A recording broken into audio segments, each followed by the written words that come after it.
2024 আমরা একটা রাজনৈতিক ট্রানজিশন দেখেছি এবং সেই ট্রানজিশন পরবর্তী সময়ে পট পরিবর্তনের পরে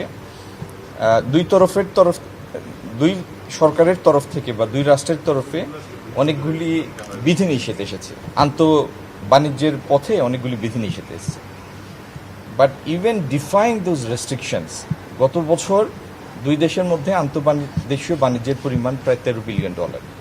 তার মানে ইকোনমিক কনসিডারেশন অনেক সময় অনেক কিছুকে ছাড়িয়ে যায়। তো আমি আমাদের হাইকমিশনার ত্রিবেদী সাহেবের এই কথার সাথে পুরোপুরি একমত যে ইকোনমিক ইন্টারেস্টটা আমাদের দেখতে হবে। কারণ ইকোনমিক ইন্টারেস্ট মানে হচ্ছে আপনি দুই দেশের ভোক্তাকে অধিকতর প্রতিযোগিতামূলক মূল্যে, কম মূল্যে তার পণ্য বা সেবা ভোগ করার সুযোগ করে দেবেন।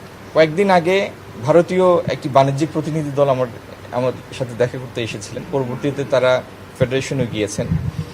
তারাও দুটি প্রস্তাব করেছেন। একটি হলো ভারত এবং বাংলাদেশের ব্যবসায়ীদের সমন্বয়ে একটি টাস্ক ফোর্স করা এই দেশের অবকাঠামোর বিনিয়োগের জন্য। আরেকটি হচ্ছে এখানকার ডিজিটাল অবকাঠামো নির্মাণের জন্য, ডিজিটাল ইনফ্রাস্ট্রাকচার তৈরির জন্য দুই দেশের ব্যবসায়ীদের মধ্যে একটা টাস্ক ফোর্স করা।